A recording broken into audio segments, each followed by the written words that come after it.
Welcome to Your Wordless podcast, the space where we redefine success, self-worth, and transformation. I am Nick Nieras, the soul-centered architect of transformation, helping you unlock your highest potential and build a legacy beyond limits. Now, whether it is self-mastery, career breakthroughs, or wealth creation, this is where change begins. Now let's dive in.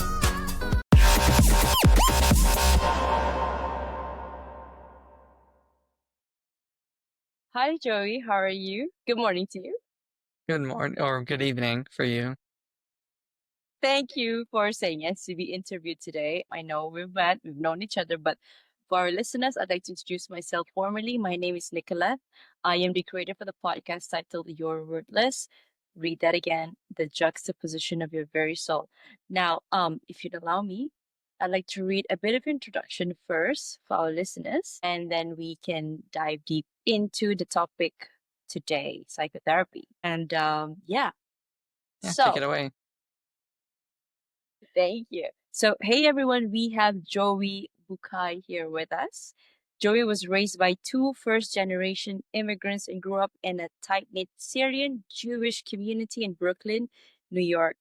This environment challenged him to develop an identity that integrated community, individualism, religion, and science.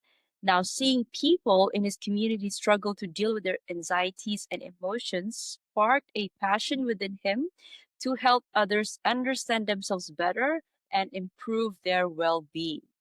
For a time, he was torn between psychiatry and psychotherapy, but he eventually realized the medical field had drawbacks he wasn't willing to compromise on. Now, Joey went on to become a licensed mental health counselor, registered nurse, and is finishing up his degree in psychiatric nursing practice.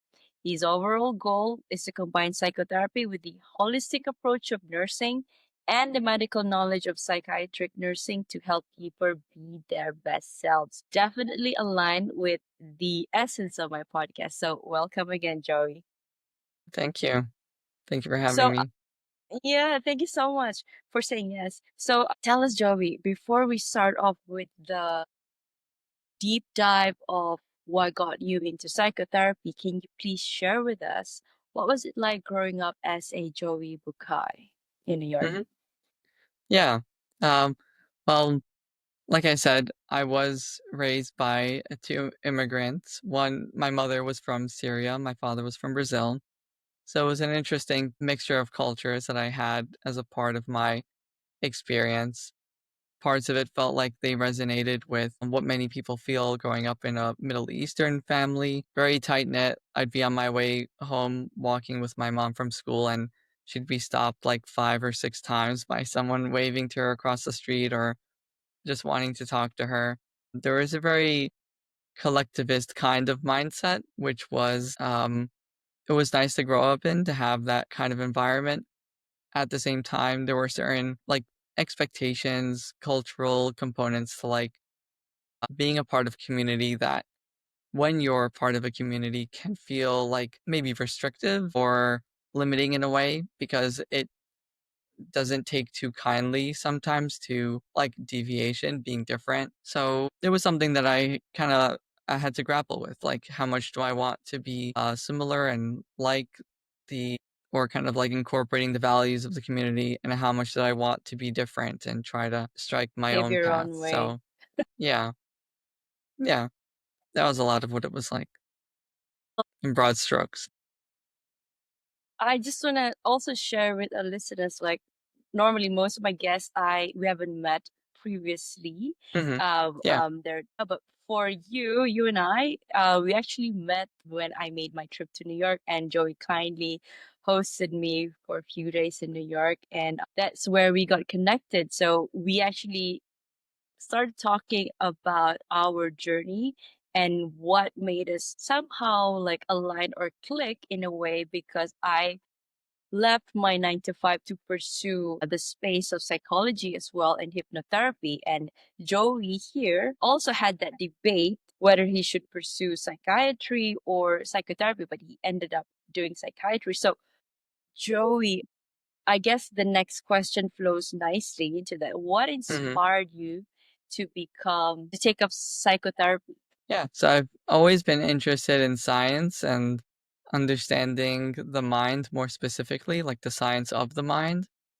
And I found myself often like noticing trends or things that people were doing and wondering about like why they chose to do what they did. Like why did people sometimes choose to be mean? Why did they choose to be kind? And that was kind of like just my young mind trying to understand the world around me. And what often would happen is that a friend of mine would be talking about something that they were struggling with. I mean, one time, the earliest memory I have of this is like a friend coming over to me and saying that like he thought that he had cancer, and I said, why do you think you have cancer?" He said, "Because I'm coughing and I was coughing up blood, and I looked it up on Google, and Google said I have cancer." I said, "Well, it's not that simple. You know, you can't just, I mean, you can look it up, but it's Self-diagnosed. not right. Yeah. It's probably not going to be very accurate because, you know, you can be coughing up blood for lots of reasons. Do you smoke a lot? There's so many reasons for something that, simply looking it up is not really going to tell you very accurately a lot of the time. And so it got me thinking about how so much of a person's lived experience has to do with like how we understand ourselves, how we read different cues within ourselves, how we understand our emotions. And there's so little information on that outside of what is kind of taught in, pop psychology or stuff that you just hear in movies or shows. There's plenty of information on that, but like looking things up on Google, a lot of times it's misguided or just plain wrong. So that really started my journey of trying to see how I could both educate people, but also help people kind of on their own journey, whatever it might be, towards achieving their goals, whatever they are. If it's happiness or wanting to be less anxious or something else. But I really enjoy the idea of like as a therapist helping someone more like as a guide, not as like someone telling you, this is how you have to do it. It's more of like a humanistic kind of approach. Humanistic meaning that you're trying to, like, you believe that every person has the tools within themselves to solve their problems.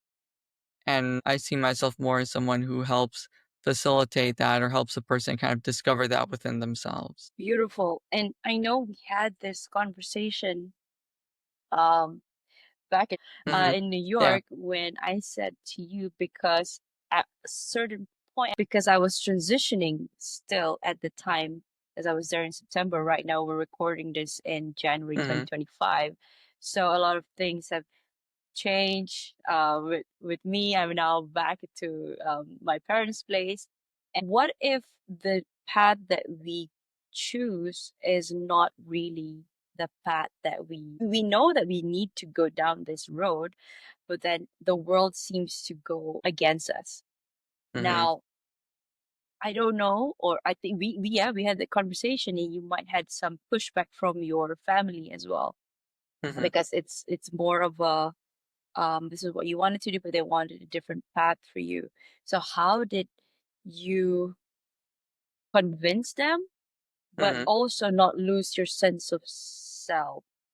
Like Hmm. you don't want to disappoint them at the same time, but also pursue what is it that you. Yeah. I think when I think about what it is that I'm wanting to pursue, it helped me um, kind of consider what's important to me. So if what's important to me is living a certain kind of life, I might think of one way of living it. If what's important to me is being able to help people, and what's going to matter less is something like making a certain amount of money. And so based on what is important to me, that'll influence like what I decide to pursue. So thinking about what my family wanted, I thought, well, why is it this what they want from me? What's important to them? And I might think about, well, growing up where they had grown up, it was very important to have like a stable source of income. And it was also important to have a certain sense of status within like a very close-knit community. Having a good reputation, having a good status is very important.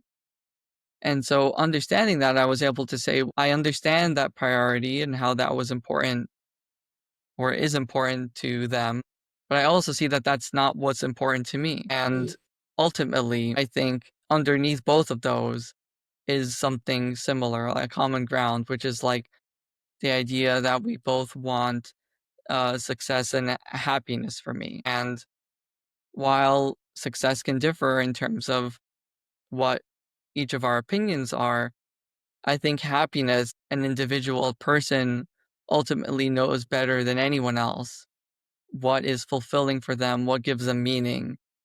And so that's kind of what I concluded was, yes, we have different opinions about what success is, but we both know that it's important to pursue what makes you happy, what makes you fulfilled, what gives you meaning.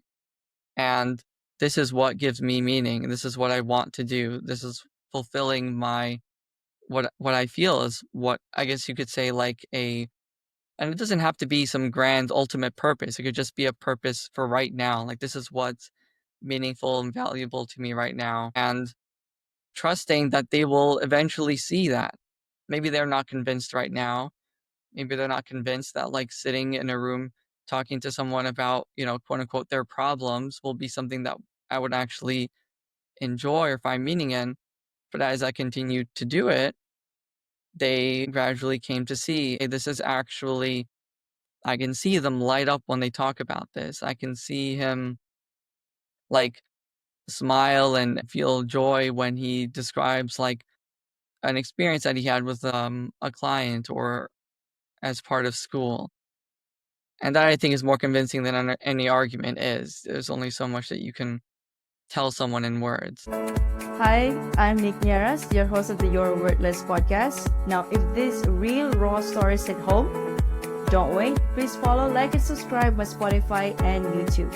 For bite-sized inspirational reels, follow me on Instagram, TikTok, and LinkedIn. Don't wait. Your transformation starts today. Thank you, and bye for now. And the key takeaway I took from you, from having that interaction with you, was ownership. And I still carry that with me.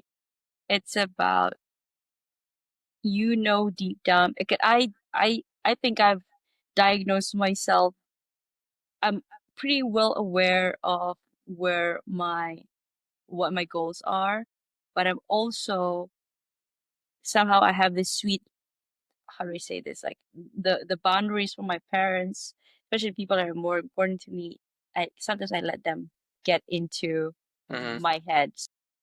It's because wanting to also appease them in a way, comfort them, because as you know, if I'm just coming from a stable job and moving Hmm. into entrepreneurship, it's totally different, and they're used to that. So, but now this gives me joy, and although it's not super stable at the moment, Hmm. but like anything, mastery takes time, right? Hmm. Practice makes perfect. So the key thing is to own it, but then not go behind their back or just be rude towards them, that hey, Hmm. this is what I want to do. I don't care if you don't support me in this or not. I still want to do it. Yeah, I had that epiphany and it's resonance. So it means a lot. And Hmm. yeah, thank you for that, Joey, for your sharing. Yeah, of course. I think, yeah, taking ownership of things is a key part of like how we develop our sense of self and how we become who we are. Yeah, it's a journey, right? So, okay. I think I'm gonna go to this question now. I think we also have this conversation. We did bounce back some ideas about the difference between rapid transformational therapy and psychotherapy. We've heard about it. So, Hmm. in your opinion, can you explain the distinctions between some of the most common types of therapy and Hmm. what is right for them? So, perhaps a background on psychotherapy, how it works first. Yeah, sure. So in terms of some of the basic principles about psychotherapy is relating to this idea that talking about an issue, talking about one's emotions often helps a person process them, often helps a person understand themselves better. And one of the more earlier forms of therapy, psychoanalysis, and people broadly call the theory behind it also just psychodynamic theory. Um, and psychodynamic therapy talks about, its basic principle is that much of what we experience, much of what we feel, and think has to do with things kind of going on underneath the surface. We call it like the unconscious mind. It has to do with experiences that we've had in the past. It has to do with cultures that we have grown up in, contexts that we've grown up in, values that we've seen modeled for us, experiences that are positive, that were possibly negative or traumatic. Whatever they are, they all contribute into how we see the world and how we experience the world. And not knowing the different factors can lead us to kind of be driven by these forces in ways that we don't necessarily understand. Like you often hear people will say like, I don't know why this is bothering me so much, or I don't know why I'm so angry about this. Or, whenever someone says that, it kind of indicates like there's some inner process that's going on that the person doesn't quite have a full awareness of or understand. So psychodynamic therapy broadly tries to bring that to the surface, tries to help you explore and understand what is actually going on underneath the surface, what is driving how you feel, as well as, anything specific that the person wants to work on.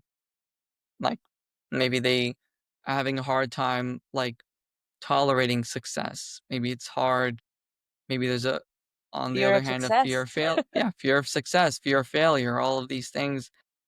There's no one size fits all. Like this is what is behind that for everyone. Every person has their own unique combination of factors that can cause some of these different feelings, experiences.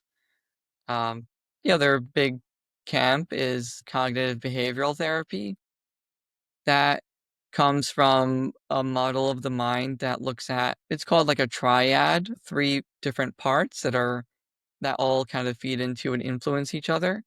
That's thoughts and feelings and behaviors. And so one's feelings also are based on one's thoughts. So for example, if I think that um a very successful person, then I'm going to feel good about myself.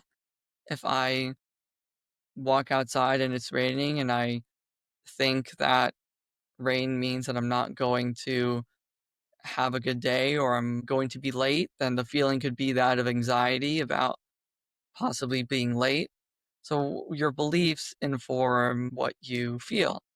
And so cognitive behavioral therapy tries to approach thoughts and feelings by trying to challenge the thoughts that are maybe inaccurate or not helpful or maladaptive. So if, let's say, for example, you give something a try, it doesn't work, and your conclusion is, or your thought is, this means that I will never be good at this.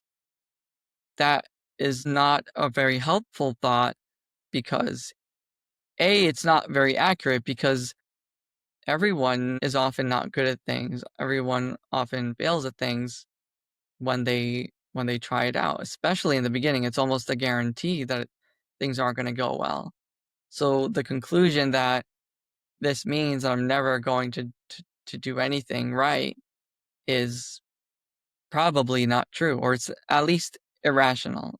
It's not logical to think that.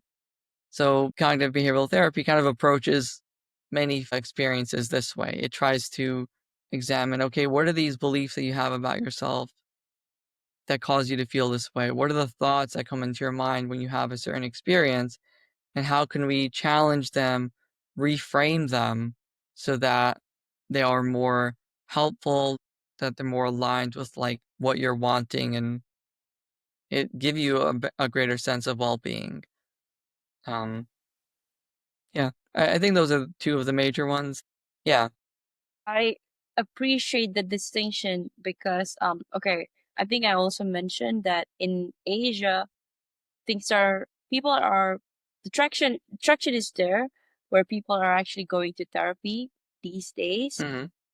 compared to I think 10, 20 years ago, 30 years ago, where it's a bit of a taboo because it's, going to therapy means you're not really able to help yourself. Why do you need somebody Mhm. else to help you? So, but it is much needed because I think what's plaguing people these days is no longer saber-tooth tiger. It's this because if you don't take care of this, a lot of things can happen Mhm. and it could make you or break you. And for us to be just a small dot in the universe trying to alleviate the consciousness of the world by helping people, I think we're doing our part. So it's Mhm. nice to be able to connect to people because I can tell you almost Joe, it's a lonely journey for me. Mhm. Although I have friends in the psychology world, but we're not that there's not really a community here. Mhm. So yeah, I guess this flows. Now I have a question. Like, how do you get yourself connected? Since Mhm. you do most of your client work online, I Mhm. I assume. So how Mhm. do you get connected? And yeah, what do you do to keep yourself sane and the practices for self care? Mhm. Yeah. Yeah. Well, when it comes to being connected, I did a training program in psychoanalysis for 3 years, which was a really great source of community. We would meet, we would go over stuff that we read together, talk about different cases that we were working on. I think being in therapy, even as a therapist, is really helpful. It helps you think about what's going on for you and process that. Having supervision, having someone to kind of go to with things that you're struggling with, and also having a community, whether it's through a training program. There are also online forums or like Facebook groups, Reddit groups, all kinds of even meetups as well for therapists kind of looking to connect with other therapists. And there are, I think, even ones that are not even oriented towards therapists in general, spaces where people come to talk about mental health and just discuss like what it's like to have a certain feeling or experience. And someone who's been through that or knows someone who has can provide some insights or resources. That's, I guess, on more like the professional front in terms of like my own sense of self-care. I really enjoy reading. I enjoy getting out into nature and exploring. Uh, Having things that I like doing is really, it feels enriching in a way that I think it can be very isolating if you're a therapist, especially if you're doing it Yeah. online. So finding ways to connect with other people, spend time with friends. Couch surfing was one of the, things Yeah. that I did, Sure. hosting people and yeah, just sharing in life's experiences and all of that I found really meaningful, being able to connect with other people. Yeah. Yeah. Just to echo that, yeah, we met through couch surfing. So Mhm, Joey was my host, and so kindly hosted me. And if ever you come to Malaysia, Joey, who to find. mhm, yeah, thank you. You're always welcome back. Thank you so much. Yeah, fingers crossed it's gonna be this year. So Mhm, I'll let you know. yeah. Okay, Joey, how do you ensure your clients feel safe and supported throughout the process? Yeah, I think the one of the first things I like to start off with is asking people, what they're wanting in therapy, thinking about what their goals are. I'll also give a little bit of a rundown of, like, the different approaches in therapy and ask them what they what they think sounds better or if they find themselves leaning more towards one approach or another. I also ask about previous experiences in therapy, if they've had any, what worked, what didn't work, and I also ask them to or invite them rather to tell me if there's ever a time in a session or over the course of therapy where there's something that they find isn't working for them, or I say something that they don't like or that triggers them in some way. Really, I try to make it feel as collaborative as possible, as open-ended as possible. Like I try to show an appreciation for feedback as opposed to kind of like immediately going on like defensive. If someone says, I really would like to focus on this thing, like I don't really want to talk about that other topic. I don't say, oh, well, actually, I think it's important that we do. I say, oh, okay, yeah, I mean, tell me about that. Of course, we can go in that direction. Or even if a client is saying, like, I don't know if like this approach that we're taking is working, I'll want to explore that with them and say, okay, well, let me know what you're feeling. Let's try to explore that together. Is it something that I'm doing? Is it something that, in our dynamic together that's not quite working well? I like to approach any of these topics with curiosity.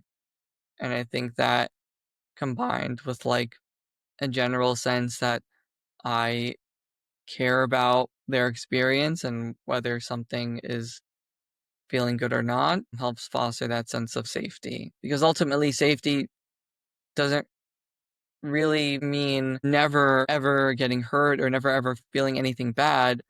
It means that one has the ability to trust in feeling protected from that kind of harm. So, like, if something does go wrong or a person doesn't feel good, they have a way to correct that, a way to create a sense of well-being and safety. Wow, you answered it so nicely.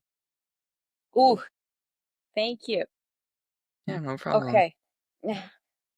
Now we're gonna go to the misconception about Mhm, therapy. mhm. What are some common misconceptions that people have about therapy, and how do you inform your clients and help them overcome these beliefs? Becoming a podcast host was a natural extension of my second act. And after spending 15 years in the corporate world, I've transitioned to helping individuals overcome challenges like navigating tough relationships, career burnout, and aligning their mission with their soul's calling.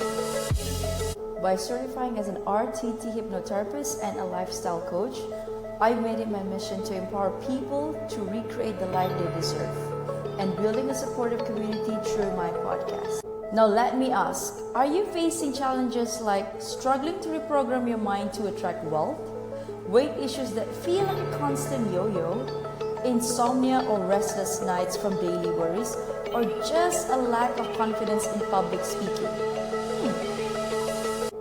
If the answer is yes, visit www.thenickneurosholisticlifestyle.com and grab a free hypnosis audio of these common struggles.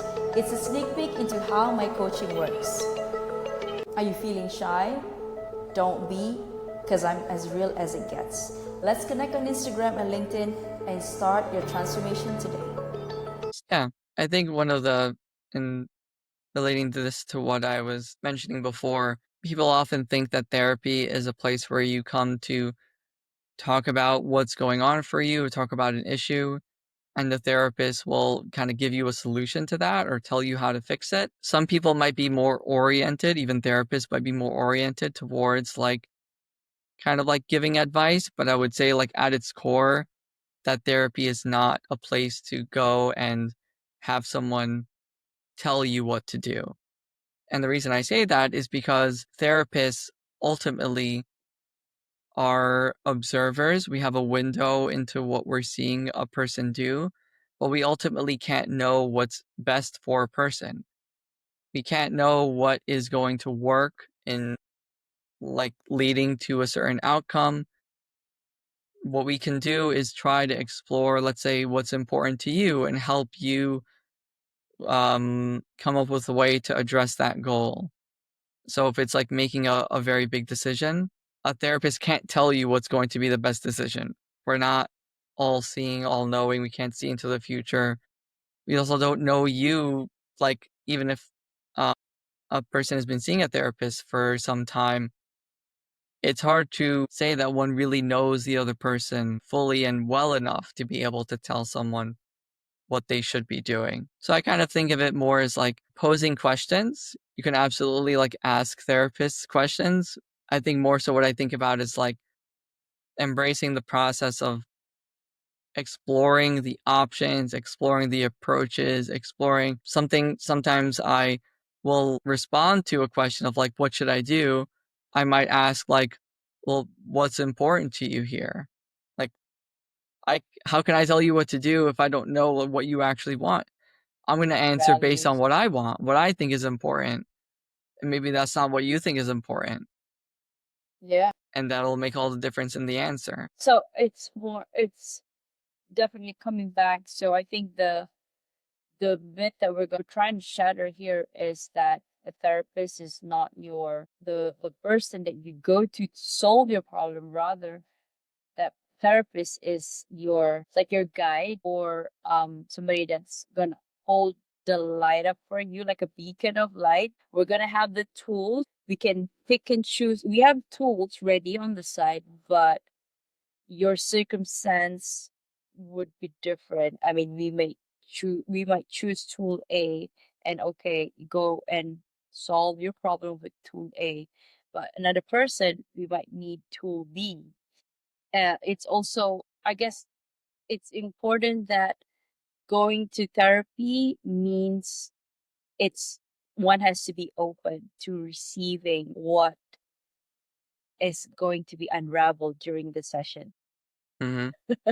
Yeah. Because some can be very triggering, and those uncomfortable situations will arise, and that's where the therapist and the client would need to find a common ground and see if this is the direction, or if this is a place or a wound that needs healing, or you want to put it aside first. But often it's interconnected based on Yeah. my experience. Yeah, no, definitely. I mean, I think when something feels uncomfortable in therapy, that's a sign that this is something Okay. important. This is something that is potentially valuable to explore and try to understand better. And it's a learning process. Like it's something that both the therapist and the client learn together what is going on for a person and what is helpful. I think that openness that you mentioned is a very foundational concept in therapy, not only for the therapist, but also for the client. Like if they're feeling a certain way and then feeling bad about feeling that way, like I sometimes hear people say like I shouldn't be feeling angry or I shouldn't be feeling sad. Therapy is a place where you can put aside the should or shouldn't and just try to understand, well, what is going on here? What is this feeling trying to tell me, rather than trying to give it a label and push it aside. Though of course, like you mentioned, a person is ultimately knows what pace is good for them and what pace feels comfortable for them in doing any of that work. So, Jerry, Mhm. what are you working on currently? Yeah. Well, right now because I'm working on my nurse practitioner degree, I'm trying to think about how to integrate, the idea of mental health that's centered on kind of like more mental health focused tasks, like mind focused tasks, like therapy or otherwise, and also trying to integrate that with like a more holistic approach that keeps in mind like lifestyle, nutrition, like so many of the other factors that affect our lives that aren't necessarily the first things that people think about when we think about like certain mental health symptoms. I love that. Yeah, that's definitely in my the coaching route that I'm taking as well. Mm-hmm. Holistic lifestyle. So we get through the root cause, and then from there we understand what's causing the reason of what's causing the present issue. Mm-hmm. And then once you understand it, then only you can go and flip the script, rewrite your whole belief. And everybody's got that pen, you know. You can always start a clean slate. It's your canvas. So therapist is there to guide you. So Joey, where can people, well, hang on, not yet, but Mm-hmm. where can people get to you, all this goodness stuff from you? How can they, if they want to connect, they feel, you know, connected to you, how can they reach out to you? Yeah. I have a website. It's lightspacemhc.com, and you can reach out. I have a few platforms that I'm on, so you can reach out there. My email will be there in terms of contacting me. There's also a, a link to my calendar if you'd like to book like a consultation just to talk and for a little bit see if working together is something that you would like to do.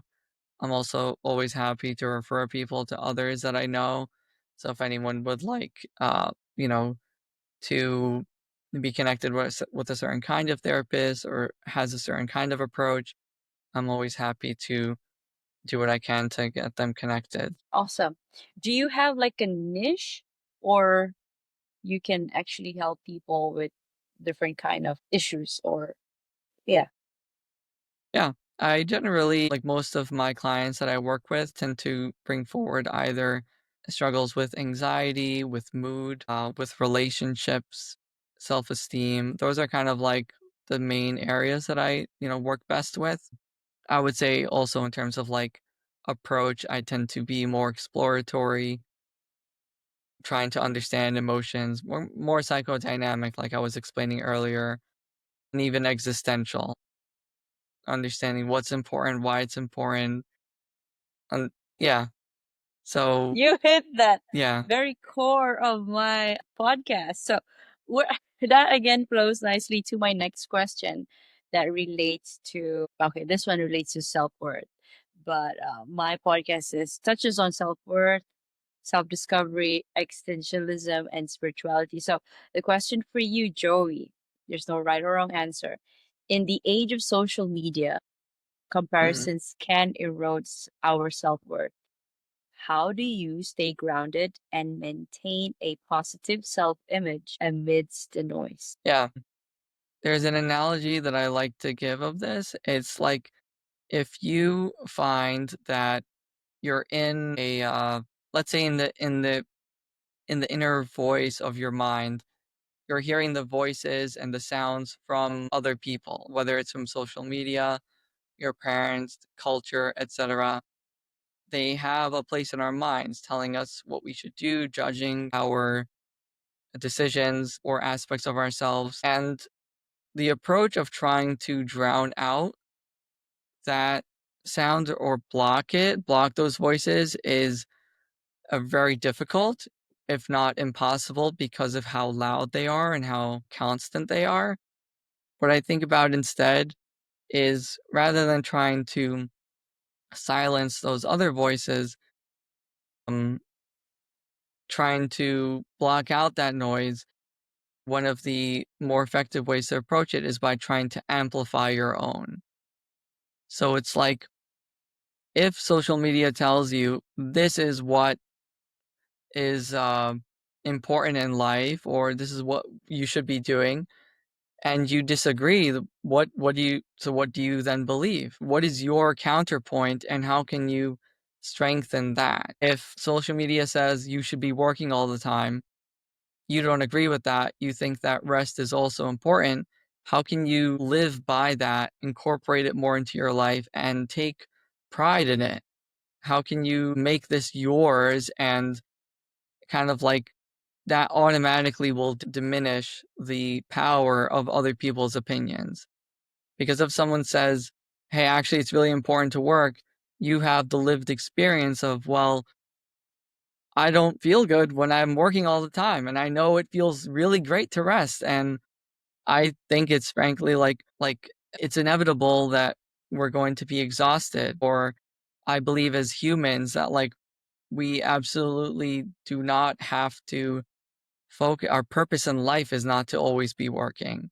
So it's kind of like it's amplifying that rather than just trying to block it out. And I do think though that like in ways that we can when it comes to social media or otherwise, like the more that we are exposed in one way or another, um, the more that it also amplifies those voices.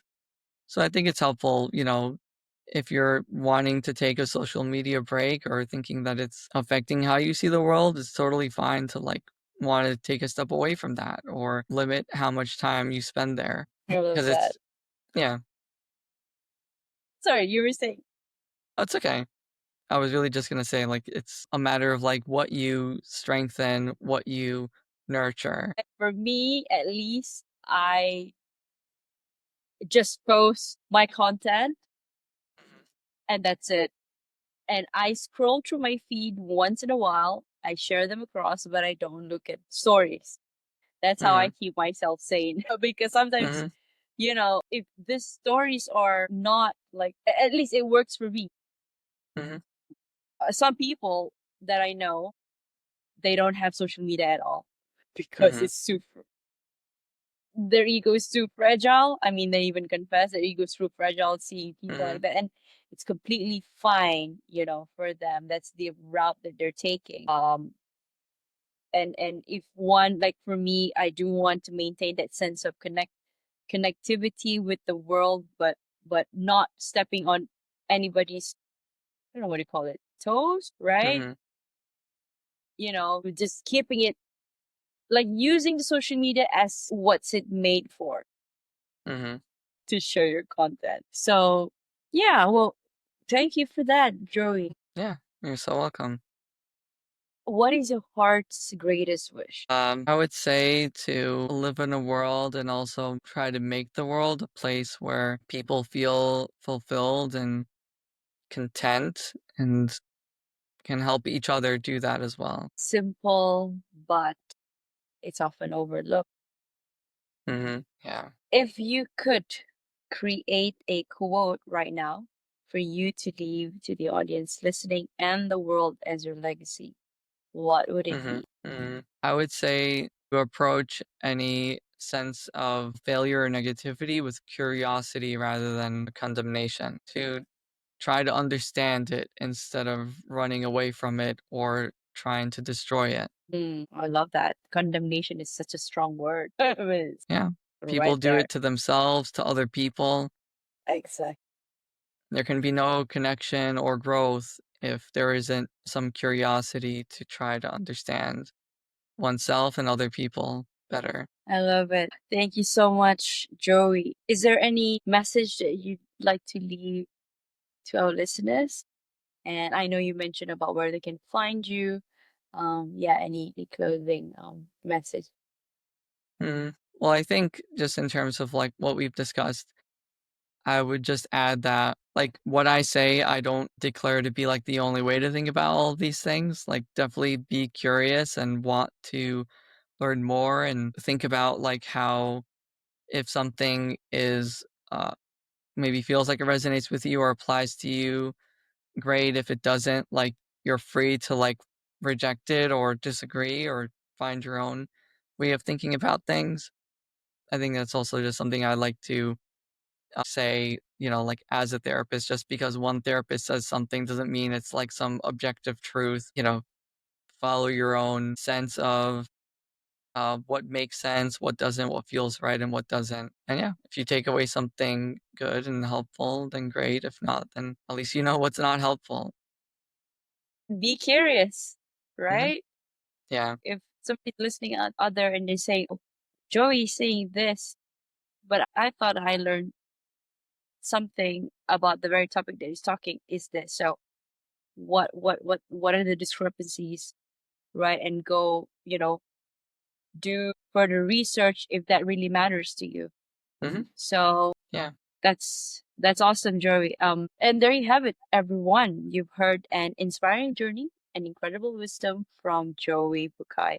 Thank you for sharing the work you're doing to uplift others and make a lasting impact, Joey. Despite the challenges, you're paving the way for others, and your dedication is a true testament to resilience and purpose. And for our listeners, this has been another thought provoking episode of Your Worthless. Read that again, the juxtaposition of your very soul. Now, if you've ever felt worthless, know this, you're not alone. But here's the deeper truth. If you were truly worthless, why would your soul choose to be here in this exact moment in this lifetime? Your soul traveled from the infinite not just to exist, but to matter. And for that reason alone, you are worthy. And with that, I'd like to thank Joey Bukai for joining us today and to all of you for listening. Until next time, I'm Nick Nyaras, your host. Keep shining, keep growing, and remember, you are worthy and you are enough. See you in the next episode. Thank you, Joey, for your time.